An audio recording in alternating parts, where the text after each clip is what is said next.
Right, మనం చూస్తున్నాం ప్రస్తుతం తెలంగాణ రాష్ట్రంలో ఎమ్మెల్సీ ఉపపోరు జరగబోతా ఉంది ఈ నెల 27వ తారీఖున. అదేవిధంగా నిన్నటికి నిన్న రాష్ట్ర మంత్రిమండలి కూడా కేబినెట్ సమావేశం ఏర్పాటు చేసుకుంది.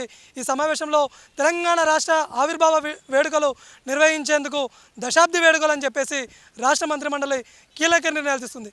ఈ నేపథ్యంలో మంత్రిమండలి తీసుకున్నటువంటి నిర్ణయాలు రాష్ట్రంలో ఉన్నటువంటి ప్రస్తుత పరిస్థితుల మీద ఉస్మానియా క్యాంపస్లో, తెలంగాణ ఉద్యమ గడ్డ అయినటువంటి ఉస్మానియా క్యాంపస్లో మనం ఉన్నాము. ఇక్కడ ఉన్నటువంటి విద్యార్థి నాయకుల్ని వాళ్ళ యొక్క అభిప్రాయాలు అడిగి తెలుసుకుందాము. రాబోయే ఎలక్షన్లో ఎవరు పట్టభద్రులుగా ఎమ్మెల్సీగా అవుతే బాగుంటుంది, కేబినెట్ నిర్ణయాలు తీసుకున్నటువంటి ఈ నిర్ణయాలలో ఎవరికి మేలు జరుగుతూ ఉంది అనేటువంటి ఒక అంశాల మీద మనతో పాటు ఓయూ శంకర్ గారు ఉన్నారు. చెప్పండి అన్న. నమస్తే. నమస్తే. ప్రస్తుతం తెలంగాణ రాష్ట్రంలో ఎమ్మెల్సీ ఉపపోరు జరగబోతూ ఉంది. 3 పార్టీల నుంచి కూడా ప్రధాన అభ్యర్థులు ఉన్నారు. అదేవిధంగా ఇండిపెండెంట్లు కూడా పోటీ చేస్తూ ఉన్నారు. దీనికి అటు కాంగ్రెస్ నుంచి చూసినట్లయితే తీన్మర్ మల్లన్న కావచ్చు, బీఆర్ఎస్ నుంచి రాకేష్ రెడ్డి, బీజేపీ నుంచి ప్రేమేందర్ రెడ్డి, వీళ్ళు ముగ్గురు నిలబడ్డారు. ఈ ముగ్గురిట్లో ఎవరికి ఓటేయాలని మీరు పట్టభద్రులకు పిలుపునిస్తున్నారు? వీళ్ళ ముగ్గురు ఎట్లుంది అంటే నపూసకునికి రమ్మని చేసినట్టు ఉన్నది. రాజకీయ నాయకులు అంటేనే మోసగాళ్ళు. మరి ఇంకా మోసగాళ్ళకి మళ్ళీ ఓటేమని చెప్పాలంటే నాకు ధైర్యం రాదు, అంత సాహసం చేయండి. అదే అయితే ఇప్పుడు నార్మల్ ఎలక్షన్స్ అయితే విలేజ్ పీపుల్ ఓటింగ్ వేరే విధంగా ఉంటుంది, గ్రాడ్యుయేట్స్ వేసేటువంటి ఓటింగ్ వేరే విధంగా ఉంటుంది. గ్రాడ్యుయేట్స్ వేసేది వాళ్ళ భవిష్యత్తు కోసం అని చెప్పేసి కూడా చాలామంది భావిస్తున్నటువంటి పరిస్థితి. అయితే ఈ పట్టభద్రులకి మీరు ఏ విధమైనటువంటి పిలుపునిస్తున్నారు? ఖచ్చితమైన నాయకుడు అసలు ఈ పోటీ చేసినటువంటి ఈ 50 మందిలో ఖచ్చితమైనటువంటి నాయకుడు పట్టభద్రులకు ఎవరైనా ఉన్నారా? జడ్సన్ గారు అని ఒక క్యాండిడేట్ ఉన్నాడు. ఆయనే గడిచిన 10 సంవత్సరాలు ఏదైతే గత టీఆర్ఎస్ ప్రభుత్వం, పాలక ప్రభుత్వం మీద కొట్లాడి ఉన్నాడు, ఫీల్డ్లో ఉన్నాడు. ఓకే. అయితే బక్క జడ్సన్ని ఇదే కాంగ్రెస్ పార్టీ బయటికి వెళ్ళగొట్టినటువంటి పరిస్థితి. కాంగ్రెస్ పార్టీలో నిక్కచ్చిగా ఉండి నిజాయితీగా పోరాడినటువంటి వ్యక్తి బీఆర్ఎస్ మీద కేసులు వేసినటువంటి పరిస్థితి, ప్రభుత్వ సంస్థలకు ఫిర్యాదు చేసినటువంటి పరిస్థితి. అట్లాంటి నేతకి ఎమ్మెల్యే టికెట్ ఇవ్వలేదు. కాకపోతే ఇప్పుడు ఎమ్మెల్సీ టికెట్ ఇచ్చేటువంటి పరిస్థితులు ఆయన సస్పెండ్ చేసినటువంటి పరిస్థితి. దీన్ని మీరు ఎట్లా చూస్తున్నారు? కాంగ్రెస్ పార్టీ చారిత్రక తప్పిదం చేసింది. గడిచిన 10 ఏళ్ళల్లో వాళ్ళ భాగస్వామ్యం ఏంది, వాళ్ళ కొట్లాట ఏంది, వాళ్ళ పనితీరు ఏంది, వాళ్ళ వీపు వాళ్ళు చూసుకోవాలి. వాళ్ళ వీపు వాళ్ళు చూసుకోవాలి. తాడి చెట్టు ఎందుకు ఎక్కినవరు అంటే దూడగడ్డి కోసం ఎక్కినా అన్నాడట. అవి గట్లనే ఉంది, అందుకే సస్పెండ్ చేసినట్టున్నారు. సస్పెండ్ చేస్తారు గట్ల. సస్పెండ్కి కూడా కారణాలు ఉండాలి కదా, ఎక్స్ప్లెనేషన్ ఉండాలి కదా. అయితే బక్క జడ్సన్, నేను సామాన్య కుటుంబం నుంచి వచ్చినటువంటి వ్యక్తిని, నా మీద ఇంత కక్షగట్టి చేస్తారా, నేను ఖచ్చితంగా నిక్కర్సైన కాంగ్రెస్ కార్యకర్తనని చెప్పేసి ఈరోజు ప్రజల్లోకి వెళ్తున్నటువంటి పరిస్థితి. గ్రాడ్యుయేట్లు ఈయనని ఆశీర్వదించేటువంటి అవకాశాలు ఉన్నాయా? ఆనాడేనే స్వపక్షంలో విపక్షం, ప్రజల కోసం పనిచేసిన మనిషి, నిస్వార్థంగా పనిచేసిండు, ఏ అధికార ఆకాంక్షలేం కోరుకోలేదు. సరే, పార్టీ నిర్ణయాలు, వాళ్ళ రాజకీయ ఎత్తుగడలు వాళ్ళకు అనుగుణంగా వాళ్ళు చేసుకున్నారు. సో ప్రజలుగా నేనేమంటున్నా, మనకు పనిచేసే వ్యక్తి కావాలి, పనిచేసే నాయకుడు కావాలి. అయితే ఈ బక్క జడ్సన్ విషయం ఈ విధంగా పెడితే విద్యార్థుల పక్షాన అని చెప్పేసి అశోక్ సార్ అని అశోక్ అకాడమీ నుంచి ఆయన ఇప్పుడు పట్టభద్రుల ఎమ్మెల్సీగా పోటీ చేసినటువంటి పరిస్థితి. విద్యార్థులందరూ కూడా తన వైపు ఉన్నారని చెప్పేసి తను బాహాబాటంగా చెప్తా ఉన్నాడు. నిన్నటికి నిన్న మహబూబాద్లో ఆయన లైబ్రరీకి పోయి ప్రచారం చేసే ఆయన మీద మహబూబాద్ పోలీస్ స్టేషన్లో కేసు అయినటువంటి పరిస్థితి. దీనికి అశోక్ వర్షాన్ని మీరు ఏ విధంగా చూస్తారు? నేను ఏమంటున్నా అంటే, పాలనకు వచ్చే ముందు, రాజకీయం చేసే ముందు పనితనం అనేది మనిషి దగ్గర ఉండాలి. మేము ఉస్మానియా యూనివర్సిటీకి వచ్చినాం, ఉద్యమాలు చేసినాం. గడిచిన 10 ఏళ్ళు గవర్నమెంట్ మీద విపరీతమైన కేసులు వేసినాం, నోటిఫికేషన్లు వేయించినాం, రెగ్యులరైజేషన్స్ ఆపినాం, అబ్జార్ప్షన్ ఆపినాం, 371D మీద కేసు వేసినాం, చట్టబద్ధ విరుద్ధమైన రిజర్వేషన్ల మీద కూడా కేసు వేసినాం. ఎక్కడ మేము చెప్పుకోలే. నీ పర్ఫార్మెన్స్ ఏంది, పని ఏంది, ఇట్లా కాగితాల మీద చూపెట్టు. ఈ మొత్తం క్యాండిడేట్లకు చెప్తున్నా నేను. ఇలా నేను జడ్సన్ని యాక్సెప్ట్ చేసినప్పటికీ జడ్సన్ పనితనం ఏంది, జడ్సన్ పాలన ఏంది అని చూడుండ్రు, ఒకసారి చూడుండ్రు. ఇలా అసలు నోటిఫికేషన్లు ఎందుకు వచ్చినాయి? ఉస్మానియా విద్యార్థుల సంఘాన తరపున దీర్ఘకాలికంగా శాంక్షన్ పోస్టులు వేకెంట్ ఉండకూడదు, రెండోసారి ఇన్ని ఖాళీలు ఉన్నాయి, ఈ ఖాళీలకు నోటిఫికేషన్లు వేయమని ఒక పబ్లిక్ ఇంట్రెస్ట్ లిటిగేషన్ వేస్తే కదా నోటిఫికేషన్లు వచ్చినాయి. ఆ వచ్చిన నోటిఫికేషన్లకు కదా వీళ్ళంతా మిసాలు దిగుతుండ్రు. మాకు మిసాలు లేవు, వాళ్ళు మిసాలు దిగుతుండ్రు. ఇట్లా మేమంటే పోటుగాలమంటే మేము పోటుగాలమని దిద్దుతుండ్రు. అయితే ప్రస్తుతం చూసినట్లయితే కేబినెట్ నిన్న సమావేశమైంది. ఈ సమావేశాలలో ఈ ఉస్మానియాకు ప్రత్యేకంగా రావడం ఎందుకు జరిగిందంటే, దశాబ్ది వేడుకలకి సోనియా గాంధీని పిలుస్తున్నాము, సోనియా గాంధీని ఈ వేడుకలకి ముఖ్య అతిథిగా పిలుస్తున్నాము అని చెప్పేసి ప్రభుత్వం చెప్తా ఉంది. సోనియా గాంధీకి ఇదేంటి కృతజ్ఞతగా సభగా మేము పెడుతున్నామని చెప్పేసి చెప్తున్నటువంటి పరిస్థితి. మరి ఇదే వేదికగా చనిపోయినటువంటి యాదయ్య అమరత్వము ఈ ప్రభుత్వానికి గుర్తు రాలేదంటారా? ఆ పార్టీ ఫజల్ అలీ కమిషన్ కాడ నుంచి మొదలవుతుంది వాళ్ళ కథ. ఫజల్ అలీ కమిషన్ ఎందుకు వేసిండ్రు, 1956లో ఎందుకు కలిపిండ్రు తెలంగాణతోటి, 56 నుంచి 1969లో ఎందుకు 369 మంది చచ్చిపోయినరు, వాళ్ళ తర్వాత 65 ఏళ్ళ పరిపాలన జరిగింది. ఒక్క తెలంగాణోడు అయాల వాళ్ళ పరిపాలనే ఒక్క తెలంగాణోడు పాలకులేడు. ఉన్న ఒక్కిద్దరు చెన్నారెడ్డి, ఇంకొక అతను జలగం వెంకట్రావు, వీళ్ళిద్దరూ ముచ్చటగా 3 రోజులు పనిచేయకుండా చేసిండ్రు. మరి ఆ పాపం ఆ పాలన మీది కాదా? ఫస్ట్ ఈ చచ్చిపోయిన మరణాలకి సంస్మరణ సభ చేయి, ఆ తర్వాత కదా నీకు సన్మాన సభ చేసేది. అయితే నేనేమంటున్నా అంటే, ప్రస్తుతం మనం చూసినట్లయితే తెలంగాణ ఇచ్చిన రోజు సోనియా గాంధీ గారు ప్రధానమంత్రి కూడా గారు. ఆ రోజు మనకు ప్రధానమంత్రి మన్మోహన్ సింగ్ ఉన్నటువంటి పరిస్థితి. ఒక ప్రధానమంత్రిగా ఆ రోజు ఉన్నటువంటి ఆయన నేతను పిలవకుండా, ఒక యూపీఏ ఈ ఏఐసిసికి అధ్యక్షుడు ఉన్నటువంటి ఖర్గేని పిలవకుండా సోనియా గాంధీనే ఎందుకు ఆహ్వానించాలా? ఈ దేశంలో గడిచిన 65 ఏళ్ళు అమ్మల పాలన నడిచింది, ఇప్పుడు అయ్యల పాలన నడుస్తుంది. అందుకే తేడా ఉంది. సో అయ్యల పాలన అమ్మల పాలనకి చాలా తేడా ఉంటుంది. రెండు వేరు కాదు, కాకపోతే పాలనలో తేడా ఉంటుంది. ఆ తేడా వల్ల అవన్నీ జరిగినాయి. ఏదైతేనేమి మాకు తెలంగాణ ఇచ్చింది అనే కృతజ్ఞత భావం ఉంది, గౌరవిస్తాం. కానీ ఈ ప్రభుత్వం ఆమె కృతజ్ఞత కాదు, ఇలా చనిపోయిన నిరుద్యోగులకి ఉద్యమకారులకి సంస్మరణ సభ చేయాలి. ఇలా ఆ సంస్మరణ వేదికగా ఇలా వాళ్ళ కళ్ళు కనిపిస్తలేవు, కళ్ళల్లో సీసం పడ్డట్టుంది. సీసం పడ్డదో లేకపోతే జిల్లెళ్ళు పడ్డాయో అర్థం కావట్లేదు. మొన్న రీసెంట్గా ఒక 5 పథకాల కోసం ఒక అప్లికేషన్ పిలిచిండ్రు, ఇప్పటికి సార్ట్అవుట్ కాలే.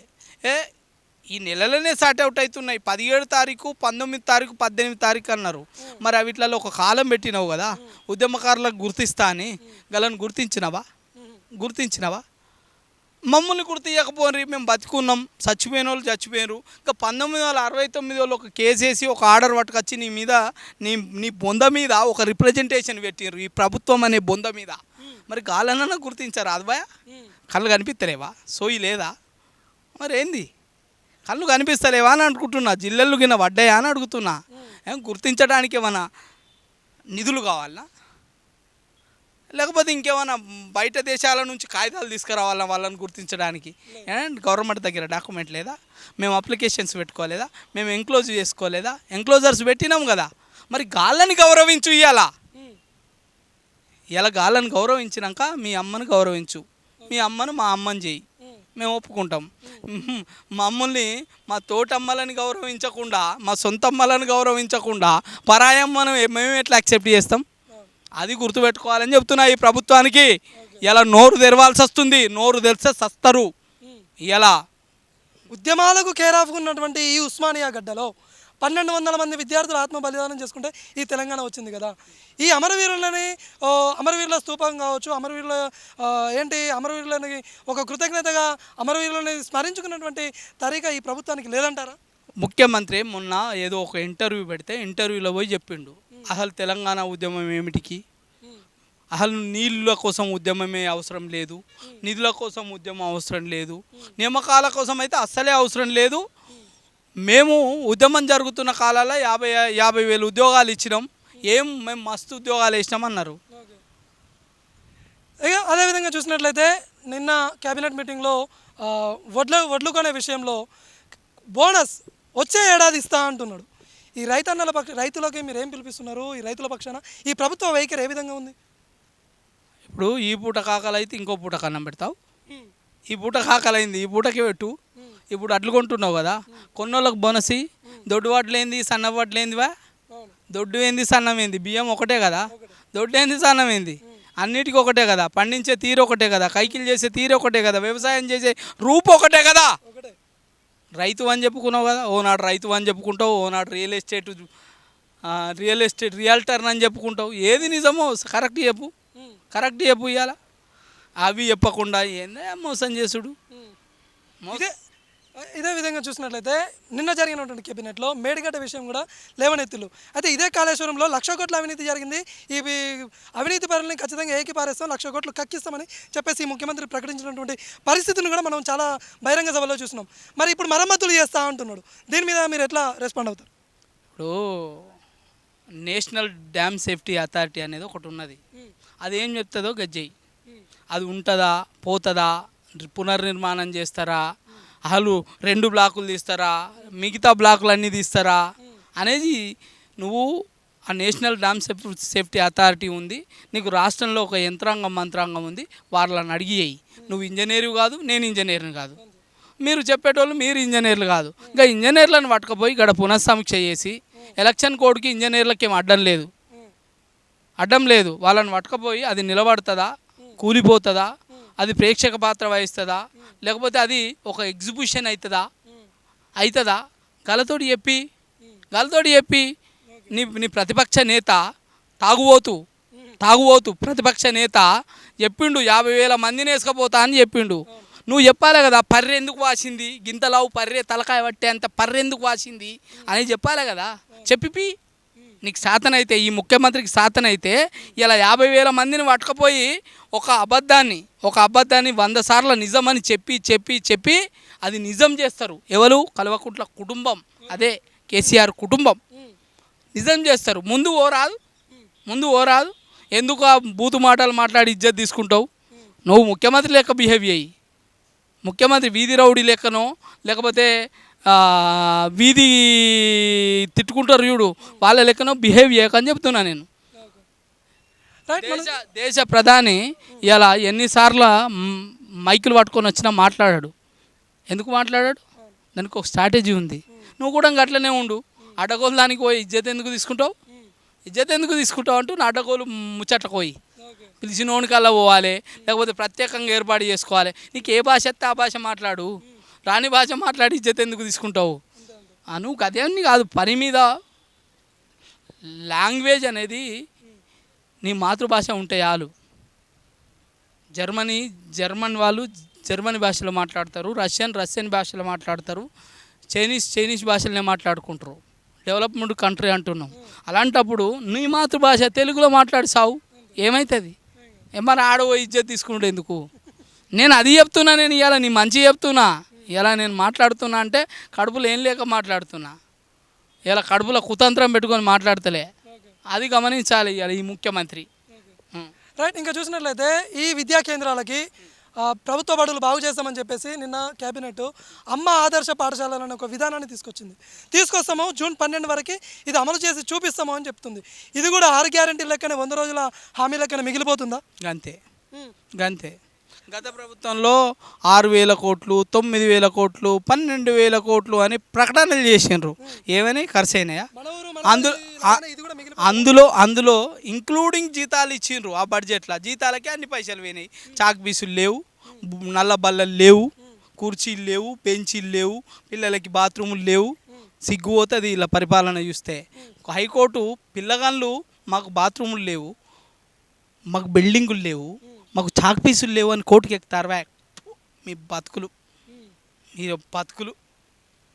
ఈ ఆదర్శ పాఠశాల విధానం అనేది ముందుకు సాగుతుందా? నిజంగా జూన్ 12 వరకు సాధ్యమవుతుందా?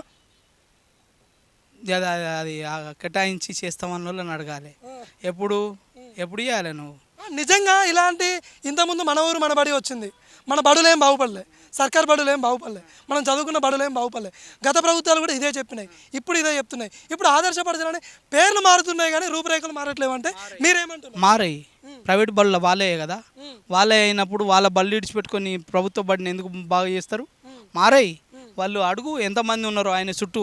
ఇలా గత ముఖ్యమంత్రి చుట్టూ ఎంతమంది చుట్టాలకు బంధువులకు బిడ్డకే ఉండే కదా వెలాసిటీ అనేది.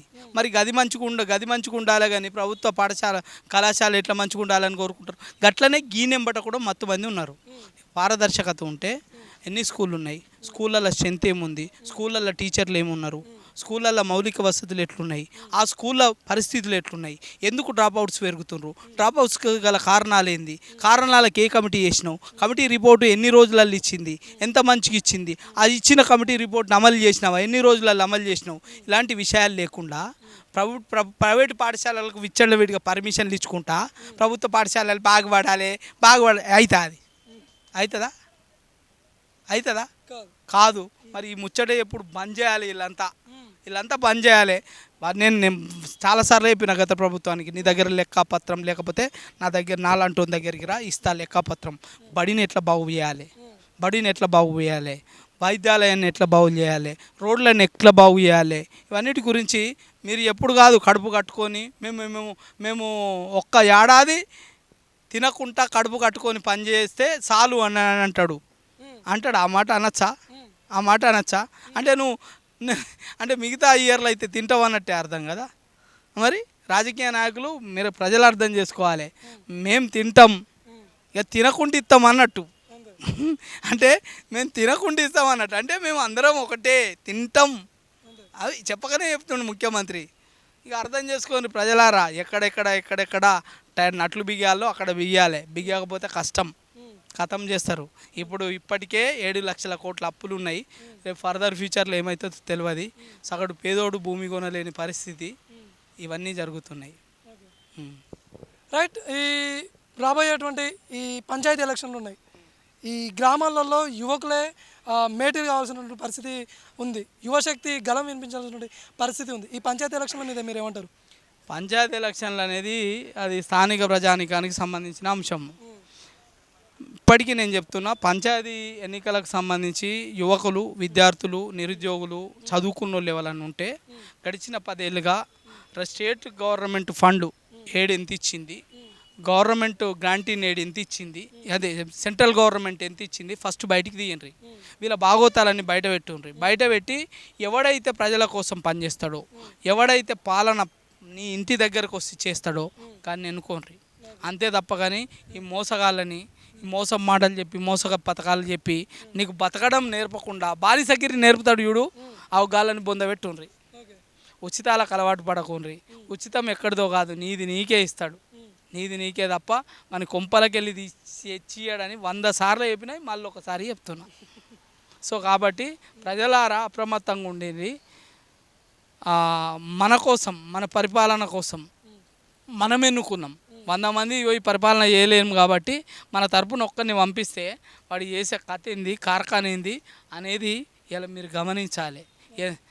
ఇలా ₹1,00,000 జీతం ఉన్నోడు ఐటీ కడతాడు, అన్ని ట్యాక్స్ కడతాడు, గింతంతో ఇల్లు కట్టుకుంటాడు, అది చేసుకుంటాడు. కానీ రాజకీయ నాయకుడు మాత్రం అమాంతం పెరిగిపోతుండు. అది ఆలోచించురు ఒకసారి. ఏ ఐటీ కట్టిండు, ఏ ట్యాక్స్ కట్టిండు, ఏ జీతం చేసిండు, ఎంత సంపాదించిండు, గది అడుగుండ్రి.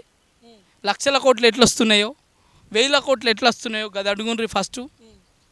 రైట్. మనం చూసినట్లయితే ప్రస్తుతం తెలంగాణలో భాష మీద ముఖ్యమంత్రి సైతము ప్రతిపక్ష నాయకుడిని గతంలో కేసీఆర్ ఇదే పని చేశాడు.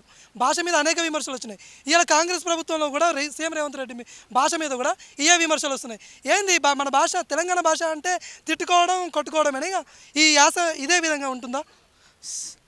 సెక్షన్ క్రిమినల్ ప్రొసీజర్ కోడ్లో సెక్షన్ 97 అనుకుంటా, 97 98 ఏం చెప్తుంది అంటే, నేను చంపనీకి వచ్చినప్పుడు నువ్వు చంపడంలో తప్పు లేదు, ఆత్మరక్షణ కోసం అని చెప్తుంది. గట్లనే నిన్ను తిట్టినప్పుడు నువ్వు తిట్టకుండా తిడితే తెలంగాణ భాష యాస అంటే బూతు భాష అయిపోయింది. బ్యూటిఫుల్ భాష పోయి బూతు భాష అయింది. ఆయన 99% అయితే నువ్వు 1% పెంచుకుంటూ వస్తున్నావు. ఇక ఒక్కొక్కటి నుంచి మెట్లు ఎక్కుకుంటూ వస్తున్నావు. ముఖ్యమంత్రి అంటే ముఖ్యమంత్రి లెక్క బిహేవ్ చేయి, అడ్డగోలు మాట్లాడకు. అడ్డగోలు మాట్లాడితే నువ్వు అనుకుంటున్నావు నేను మాట్లాడడం వల్ల హైప్ వచ్చింది అనుకుంటున్నావు. ఆగమవుతున్నాం ఇవాళ. మీరు మాట్లాడే మాటలకు ప్రతి మాటగా మేము మాట్లాడకపోతే ప్రజలు స్వీకరించలేని పరిస్థితి అయింది. కానీ అది చివరికి విరుగుడవుతుంది. అట్లాంటి భాష మాట్లాడేటోళ్ళని కానీ భావాలు తీసుకొచ్చేటోళ్ళని కానీ ప్రజలు ఎక్కువ రోజులు యాక్సెప్ట్ చేయరు. అది గుర్తుంచుకోవాలి ముఖ్యమంత్రిగా. గుర్తుంచుకోవాలి. ఎప్పుడన్నా ప్రధాని నోట్లకి వెళ్ళి విన్నావా ఎప్పుడన్నా బూతు మాటలు విన్నారా? మరి మరి మీరు ఎందుకు మాట్లాడతారు? మీకేం పని? నీ పని నువ్వు చేసుకుంటావాయా? నీ పనే కదా, నీ పనితనాన్ని బయట పెట్టేది. నీ నీ నీ నీ నీ పనితనమే కదా వాని మాటకు జవాబు సమాధానం ఇచ్చేది. అవన్నీ చెప్పకుండా ఇవన్నీ బూతుకు ప్రతి బూతు దాని మీదనే ఒక సగం కాలం గడుపుతుండ్రు. రైట్, మనం చూస్తున్నాం పట్టభద్రులు ఎవరైనా సరే ఒక నిస్వార్థంగా పోటీ చేసినటువంటి బక్కా జెర్సన్ని ఆశీర్వదించండి అని చెప్పేసి ఉస్మానియా విద్యార్థులు చెప్తున్నటువంటి పరిస్థితి. అదేవిధంగా తెలంగాణ రాష్ట్ర ముఖ్యమంత్రి కావచ్చు, రాష్ట్ర మంత్రివర్గం కావచ్చు, ప్రజాప్రతినిధులు భాష మార్చుకోండి అని చెప్పేసి విద్యార్థి లోకము గలమెత్తుతూ ఉంది. అదేవిధంగా రైతుల పక్షాన ప్రభుత్వం నిలబడాలా, ప్రభుత్వ ఓడులని బాగు చేయాలా, హామీలు ఇవ్వడం కాదు మీ హామీలను నెరవేర్చండి అని చెప్పేసి కూడా విద్యార్థి నాయకులు గలం విప్పుతున్నటువంటి పరిస్థితి. కెమెరామెన్ సత్యబాబుతో శరత్ కుమార్, హైదరాబాద్, ఉస్మానియా యూనివర్సిటీ.